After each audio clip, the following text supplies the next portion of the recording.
You are listening to Pharmacy, IT, and Me, your informatics pharmacist podcast.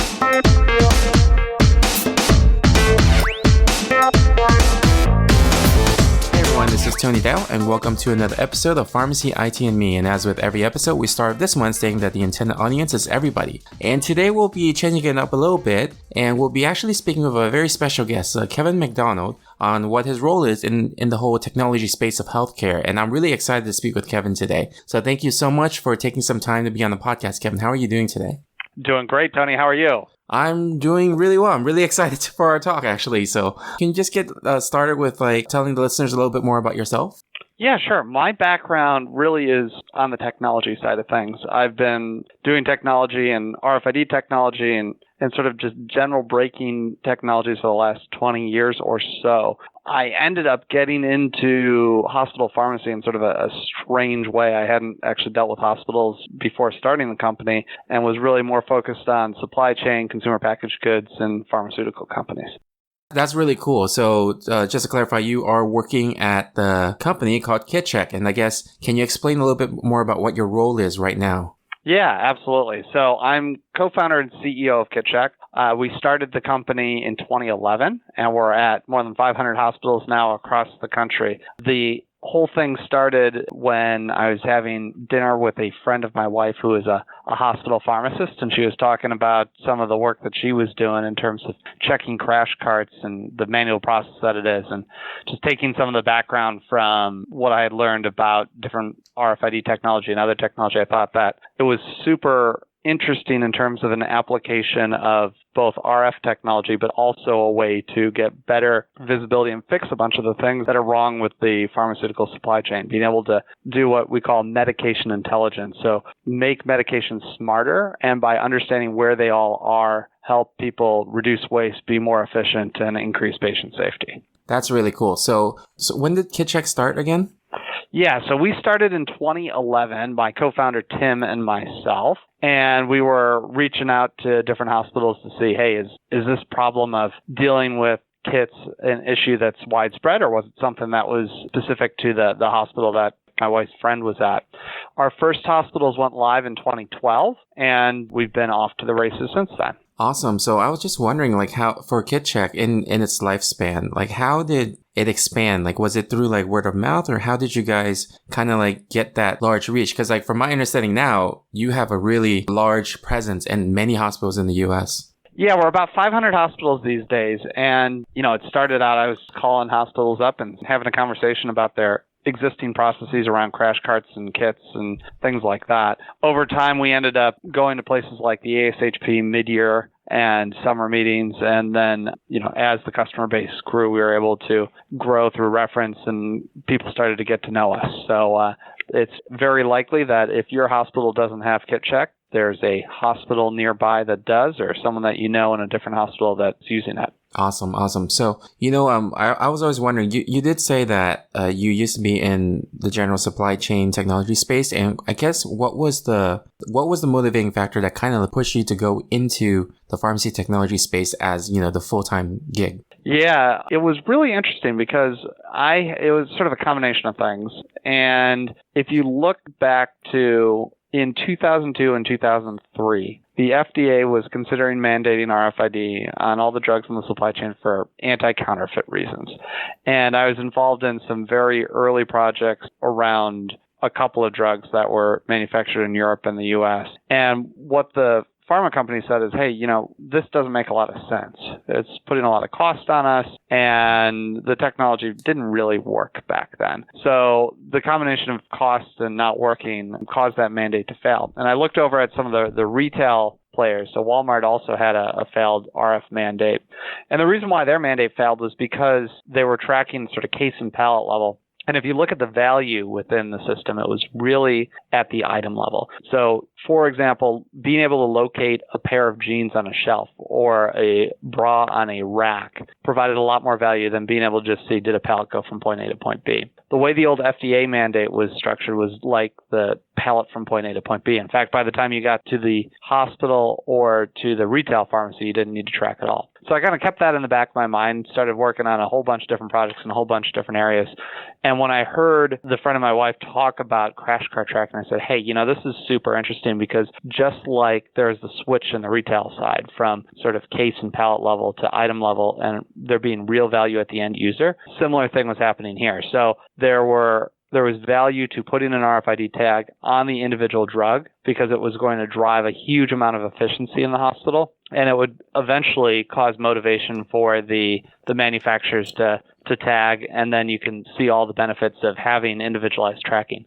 From the beginning, Tim and I also had the general vision of this wasn't just about kits, right? It was about being able to provide intelligence and analytics and being able to bring modern software technology and modern approaches to the supply chain. Never ceases to amaze me that, pharmacists go through so much training, and really none of it is how to handle a supply chain. And when you land in a hospital, they're tasked with handling a very, very complex supply chain with multiple sources, multiple means of moving product through different levels of urgency and different transformations along the way. And certainly being able to provide visibility is the first step to helping solve a bunch of those problems. And if we can provide that visibility, we can, help solve everything. Wow, that's really cool. And I was also wondering, since you're talking about like supply chain and, I guess is KitCheck planning to expand on not only crash carts, but like the general supply chain tracking for like pharmacy goods? Yeah, actually, so crash carts are a very small part of what we do today. So I would say most of the drugs that we're tracking in KitCheck have to go with the procedural spaces. So in the operating room environment or labor and delivery places that have a lot of standardized procedures.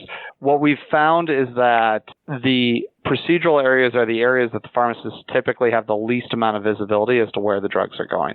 So if something is prepped in an IV hood and it's very expensive, you typically have pretty decent tracking on that dose going to the patient. Or if it's coming out of a Pyxis or an Omnicell on the nursing floor, you typically have a good tie between the order and going to the patient. But when you look in the procedural areas, it's kind of a wild west of meds, right? So an anesthesia provider opens up a drawer and kind of takes what they want. And so our focus has been first on the procedural areas, but then sort of broader on other areas of the hospital. So more recently, it was about 18 months ago, we launched a product called Blue Sight for controlled substances. It's the leader in class in diversion detection and next generation diversion tracking. And what that does is that it actually doesn't use RFID at all, but it takes different data feeds from the EMR and it takes data feeds from your dispensing cabinets and then other systems as well, and helps you detect who are risks in your anesthesia provider group, in your nursing group, and even in your pharmacy themselves of diversion, and helps you track down those things. Awesome. So for our listeners, a lot of our listeners are pharmacists or pharmacy students or, someone that is currently trying to move into the pharmacy technology space. And I know at KitCheck, you do have pharmacists that work on your team. So I was wondering, how have you seen like kind of the importance of having a pharmacist or pharmacy personnel for the team dynamic and the goals that your company is trying to reach for? Tim and my first hire was a pharmacist, and we now have several pharmacists that are on our team, and they're in really different parts of the organization as well. Having that clinical knowledge and knowing, what's important to the patient and how a pharmacist sort of lives their life day to day is important to instill into the company. I think, KitCheck is a software company at heart, and we have a lot of technical people, and we have a real commitment to customer service. And having clinical folks that can relay what their experiences have been and how folks think about drugs in the hospital is helpful for informing how do we think about the product, how do we make sure that the customers are well informed about how to use the product, how to best optimize it. And it really helps inform our roadmap. And honestly, it just helps us all internally service our customers better. That's really cool. So a lot of people out there right now, they're thinking about healthcare technology as kind of like a field that they want to go into. And for you, you've been in kind of like the other side of technology, and now you are in the healthcare side. I guess, do you have any advice for people who are just thinking of getting into that general field of healthcare technology? So for pharmacists in particular, I think that folks that want to have exposure to a lot of different experiences with different types of hospitals and different types of users, the automation space is an interesting one, right? So you're going to be able to be very, very deep on certain workflows and issues, but you're going to be able to have conversations with leaders across the entire industry, across the country, as to, what best practices are, how we solve these problems, how do we, really move the practice as a whole forward rather than being specifically in the hospital. And I think that for certain folks, being able to have this, view across hospitals is an interesting dynamic that is different than some of the direct clinical care. And I think that it's really a personality thing as to why someone might choose to do more of an automation vendor approach versus a hospital approach. What's interesting actually within our own space, we even see pharmacists in particular going into different types of roles. So for example, we have one pharmacist that was started in sales and helping customers understand how our solutions can help solve their problems. We have one pharmacist who's a clinical expert that's really there to solve very, very sticky problems that our technical folks are having a hard time overcoming. We have a pharmacist who's helping out with the diversion product in both development and quality assurance and implementation. And we have another pharmacist that's on our account management team making sure that the customers are happy. So I think the interesting piece of an automation company is there's a lot of different roles that you can fall into, and depending on your strengths, there's a lot of places to go. Awesome. Thank you for sharing that advice. And where can people learn more about KitCheck and maybe KitCheck's other products? Sure. You can go to kitcheck.com, kitcheck.com, and learn a little bit more about both the main product KitCheck as well as our newer offering for diversion prevention and detection, Blue Site for controlled substances. Awesome. Thank you. And are there any interesting projects you wanted to share? Oh, sure. Absolutely. We have a lot of super interesting things going on. So we've surpassed 100 hospitals that are on diversion detection. We're learning more and more about the patterns of diversion and how we can detect issues earlier. And we're getting smarter and smarter about that and able to share best practices across the provider community.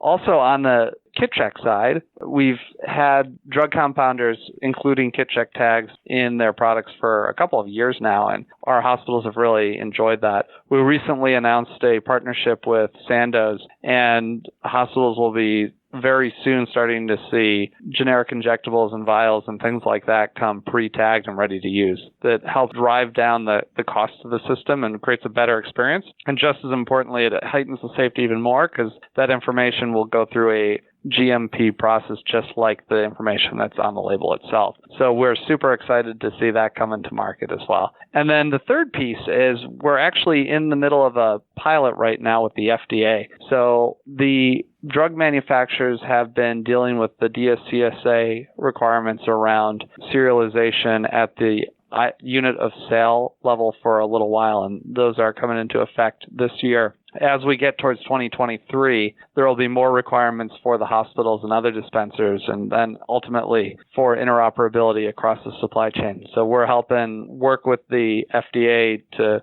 look at how RFID can play a part of that, and how we can solve some of these issues around track and trace and aggregation and being able to have things like saleable returns in a more scalable and cost-effective way. So you'll see more about that over the next several months. Wow, that's really cool. Like both the Sandoz announcement and the DSCSA has been a big thing that everyone's been talking about, and it's been the challenge for many people to follow that. So it's really cool to hear that. And the other thing too is the Sandoz thing. When I heard that announcement, I was very, very excited, and people were like, why are you so excited? I'm like, this is a big thing. This is a really big thing to me, so it's really great that, KitCheck is able to start to make a larger impact on the healthcare side. So that's really good. And exactly. I want to say congratulations for that. Yeah, thank you. We're super excited about it, and there's a lot more to come. All right, so I'll be putting the KitCheck information for anyone who's interested in learning more. But, to be respectful of your time, I'd like to thank you again so much for taking some time out of your busy day to be on the show. Thanks so much, Tony. Appreciate it. All right, if you guys like this episode, you can subscribe and rate us on iTunes, Stitcher, Google Play, or any of your other favorite podcasting services. You can also follow us on social media on Twitter or Facebook at PharmacyITme, or Instagram at Pharmacy Informatics, or by emailing me at tony@pharmacyitme.com. Thank you again for listening, and I'll see you on the next episode of Pharmacy ITme. And remember, technology is the tool, patient care is the goal.